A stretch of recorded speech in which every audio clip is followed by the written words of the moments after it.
Welcome back to U.S. Farm Report. In the studio to talk markets this week with Chip Nellinger as well as Matt Bennett.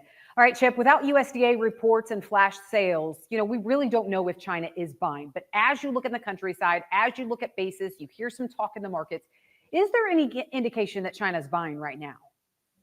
Well, there isn't really, in my opinion. There's some rumors, there's some hope that they have been. We have seen basis increase just a little bit, especially in the areas that harvest is getting wrapped up. I think it's probably more a case that farmers haven't released the ownership yet in a lot of areas, and so commercials are scrambling. They don't have as much ownership as they normally would.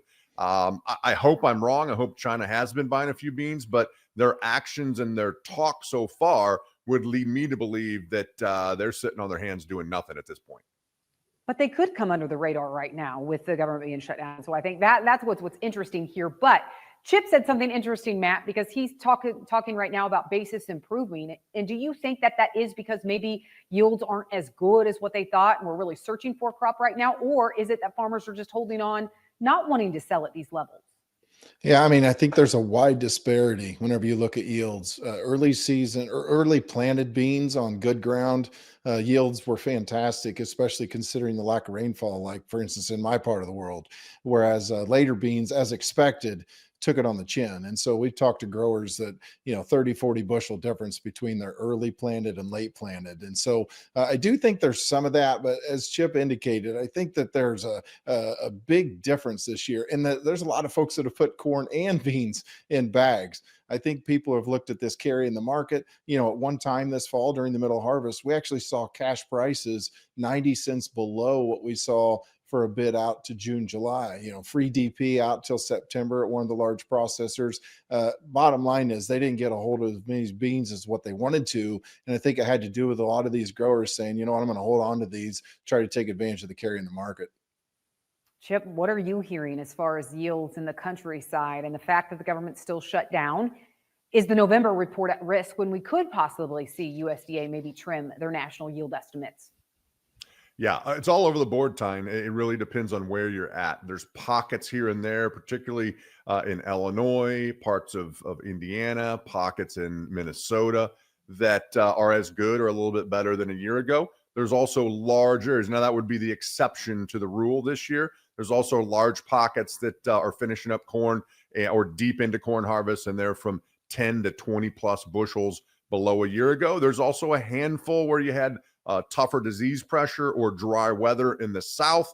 They're 30 to 50 bushels off of a year ago. So it's all over the board. It just kind of, again, exemplifies the fact that we need the USDA to start releasing some reports.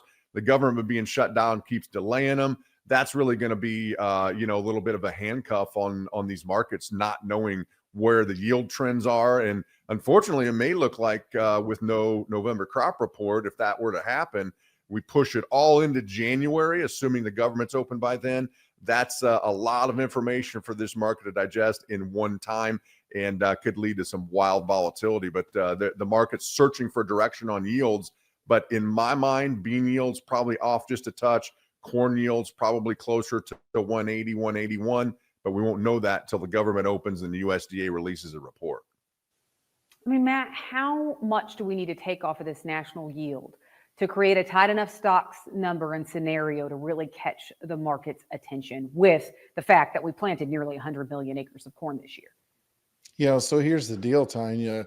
You can take yield down, maybe to a 180 type yield, 181, like Chip just mentioned.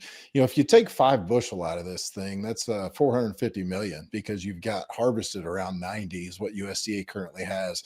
The problem that I see is your feed and residual usage number has got to come lower. Now, we're actually exporting a heck of a lot of corn right now. Inspections lead you to believe that we're going to at least reach the USDA goal if we continue at the kind of pace that we're at.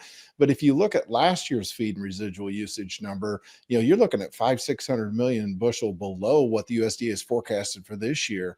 And yes, we know that birds are your number one consumer of corn as far as livestock is concerned. But cattle obviously consume a lot of corn as well. Those cattle are still south of the border. They're not coming north. So we're shipping the corn down there to feed those cattle, and then they're processing and sending the beef north. So what that's done is it's kept our exports really strong. Feed residual usage is too high. So if you go ahead and you drop yield, I think USDA is also going to drop demand. It's something that they typically do whenever they impact production. They'll go ahead and adjust demand lower. And unfortunately, I think there's a lot of wind to be taken out of the sails there. But if you do go down to a 180 type yield, I believe that it'd be very well supported, especially when we start talking about, a cash-strapped grower trying to figure out what they're going to plant for 2026. Fertilizer prices sky high. And bottom line for a lot of these growers is, are they going to have enough money to be able to put the corn crop in the ground the way that they want to? And I think those two things combined could be very well supported for the market. I just think it's going to be tough to do it based on cash alone, because we've got plenty of corn even at a 180, 181. Okay, Chip, we need to talk cattle here in a minute, but before we do that, I mean, we knew that China wasn't buying, right? We know that. Now we're getting some hearing that maybe yields weren't what we thought they were. So real quick, Chip, what is the best chance for a rally yet this fall, and what is still the biggest risk to the market at this point? Well, I think if you're talking about beans specifically, Tyne, I agree with what Matt said. The yield coming down would help that. China buying some sort of a trade agreement with China could get the bean market rallying. But much like the corn market, to Matt's point, the demand's probably too high. Even if China buys a few beans here going into winter, they'll come down on demand. As they come down on yield, it's going to be really hard to cut the carry out. So I think producers need to be, willing sellers on rallies, have offers in. The tweets and the news stories could come fast and push these markets all over. So you got to have a plan of attack going in to take advantage of the rally if we see it. Chip, cattle definitely stirring up controversy this week with President Trump's Truth Social post. It's been a while since I've seen cattle ranchers this upset. But up until this point, it's really a supply and demand driven market at this point. Demand's been phenomenal. Supplies are still short. So is it just the rhetoric that caused cattle to crash this week, or is USDA's new plan to bring down beef prices, does it truly fundamentally change the market as it stands today? Well, I think it's a little bit of all of the above, right? I think if you look at President Trump, he's 2 for 2. As he came into office and shortly thereafter, he wanted cheaper gas prices. He wanted cheaper egg prices. He got both of those. He now says he wants cheaper beef prices. I don't know. Just the threat of that, I wouldn't bet against him. The tweet, the Truth Social post did the cattle market no favors. In fact, it could have really damaged the psychology of the market. If I'm a fund sitting out here long cattle, have been for 2 years, have a lot of profits made, and I know that I have can't quantify what a tweet could do or what the government interference could do, I'm probably taking a lot of money off the table. I'm not looking to play in the cattle market as heavily as I was before, if I am at all. So I think that was very damaging. At the end of the day, with the tariffs, with the border being closed to Mexico, with threats of importing beef from Argentina or other places, I just think there's too much risk out there, and it could maybe be a long-term damaging effect to our cattle market. Supply and demand is going to rule at the end of the day, though. Well, Chip and Matt, so great to see you both. Thank you for joining us to talk markets this weekend. We need to take a quick break, and then we talk about drought. The drought situation does not seem to be budging across the country right now, but are we poised to get a wet weather pattern that'll just pummel the central part of the U.S.? Chip's Corner is next.